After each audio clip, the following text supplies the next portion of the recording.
Ever since Atlassian announced their focus on cloud, there are a lot of questions that people are asking on automation, different automation rules, which makes sense because on cloud you have the capability to create these automation rules, and that is what I'm also trying to do. I'm also trying to help you guys in basically adopting this automation rule thing on the cloud because you want to do automation. We all need to do automation. Now, I was looking at this interesting question on the community today, and one thing that I really wanted to mention is that for me, whenever I have to make, let us say, a video, I don't really have to think or do a lot of. I mean, it is not really an effort for me. There are so many things to learn. There are so many things to cover, and in case you, I mean, just a small advice in case let us say you want to learn Atlassian tools, or maybe you have, maybe you want to make a career around Atlassian tools. Just spend some time on the community. Just try to play with Atlassian tools, and even if you answer the questions of different. I mean, lot of people ask questions. Lot of users, they ask questions on the community, and by simply answering these questions, you will definitely learn quite a lot. And that is how I keep myself. I mean, I don't really know each and everything, but I keep an eye on different questions, and sometimes you encounter a question that looks straightforward, and it is straightforward, but you have to make sure that you understand it properly. So you have to log into your Jira instance, and you have to make sure that you answer it correctly. So all I'm saying is that in case you want to learn Atlassian tools, in case it is part of your job, or in case you want to make a career, spend some time on the community. Okay, back to the topic. So this question was all about using automation rule to create a ticket in a different project. So there are two aspects of this question. The first aspect is talking about let us say you have a Jira service desk project, and when you, let us say, have to raise a bug or a development ticket, you can of course create a linked. You can basically create an issue in a different project, and you can also link it. The second aspect is that whenever the bug or the development activity was updated, you want to reflect that change in the original issue. Now, for the first part, it is actually quite simple. I'm not sure if we covered it or not, but let us do it right now. So let us say you have one Jira service management project, which I have in my instance of Jira. So maybe you want to do something when you receive an incident. Let us say you have one incident. Let me open one open incident. So there is no open incident, so we can raise one maybe right now. Let us say you have something like, okay, report a broken hardware or something broken. So this is not working, and you need to raise a ticket. Maybe it is coming from the portal, but of course, for sake of simplicity and to save time, we are just raising it from within Jira. Maybe the customer is on call with us, and we are raising ticket on their behalf. So we have a ticket, we have this incident, and what you may want to do now is you want to basically make sure that whenever you need help from maybe development team, you need to raise a ticket. So I don't really have any specific status like send to third party or raise a bug. So what we can do, we can basically use this transition called investigate, basically work in progress. So whenever I move the issue to work in progress, I want to raise a ticket. So that is number one. So and for doing that, I can quickly raise one automation rule, create one automation rule, not raise. I could have done it from within the project. Let us do it from within the project. So I can do that by going to project settings, and when you're working on rules that are of course within your project, and you know that this will stay within the project, then just create a project specific rule. Where is the automation rule? Okay, so automation. Now we are talking about automation, not legacy automation. we covered this topic of legacy automation, but in case you want to use rules, just work on the automation rules, not the legacy one. So let us use one trigger, which is, let us say, in progress. And what we want to do is we want to basically raise a new ticket in a development project. So we can create one issue, which is of course the action. We want to raise it in, let us say, Android project, or maybe bug tracking. I think bug tracking makes sense. I want to raise a bug. I want to, of course, maybe mention here that maybe we can copy the summary from the current issue, and this is raised from the incident, and we also have we also have access to the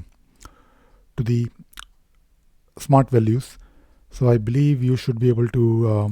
We can also copy the description from the current issue, and what you can also do is you can also set your linked issue. So basically, when you create a new issue in a development project from that Jira service management issue, incident, or whatever it is, I think it is a good idea to also replicate it, to not replicate but to link it. So you can say it relates to or whatever, and you can then leave it as it is, and then you can save it.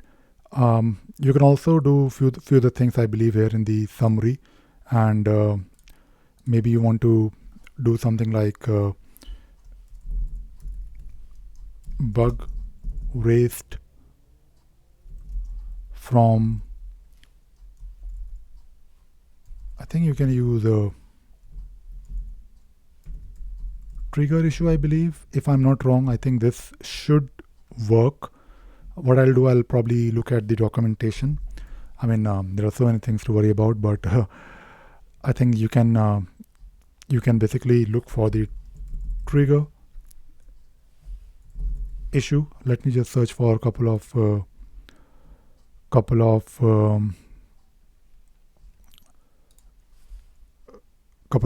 pages.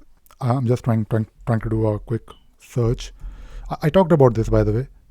So you can use this trigger issue. So you have work with related issues, and I believe you should be able to use this. Let me just find the, yep. So you can still so basically you can use trigger issue I with I capital. So I'm just going to show you, in case you are not exactly sure how to find the information, just do a search on that Atlassian documentation, or maybe online, Google or whatever search engine that you use, DuckDuckGo, Bing, doesn't really matter. As long as you are able to figure out. So what it will do, it will probably copy the trigger issue, which is the incident, I believe, that we were looking at, and you should be able to also copy the description as it is. So this is of course rule number one, like create bug from incident and turn it on. And of course this will only work when you transition the issue, the transition the ticket incident. So this is the ticket, and let us say I'm the first level support. I'm trying to resolve it and I can't. So I may have a transition on top, maybe escalate or send for development or send to third party, whatever. That is up to you. I'm just using this transition, investigate, work in progress that we have configured in the rule as well. And when you do this, when you execute this transition, it should have created the issue if the rule is working. I'm not sure if the rule worked or not. So what I'll do, I'll go to the audit log, and I can see that the rule worked. It will also create a link because we have configured the linked issue. I will probably refresh it, and I will notice, hopefully, a link that will show you that this issue relates to the issue that you're trying to resolve, the incident that you're trying to resolve. Now this is all good. This is of course this is answer to the first part of the question, which the user Arpita Ray she has already configured it. But what she didn't mention is the linking part. So when you create a new issue in a different project, also try to link it so that you can do something with those links, because you need some traceability. Now when you go to the linked issue, you're now of course in a different project, and that is the beauty of the linking in issue in Jira. Basically, when you have linked issues, you can do a lot of things, a lot of wonderful things with them. Now, what the second part of the question? Uh, so the second part of the question is that she wants to create another rule where whenever there is an update on the other issue, the bug, for example, she wants those updates to be reflected back in the original issue. Now this is not exactly straightforward, and I mean, when you say any update, it works slightly differently. So for example, if you have to look at maybe you want to create a new rule, and what I'll do, I'll probably show you a rule that I have already configured in my Jira instance, which is basically commenting on linked issues. So let me show you how to do that. I mean, you can leave this rule as it is, and you can maybe create another rule. I think that is always probably better. And in this particular rule, if you notice, I will open it in just a second. Hopefully, if I can find my automation rules, I'll just use the shortcut. Always better. Yeah, it should be under I believe system.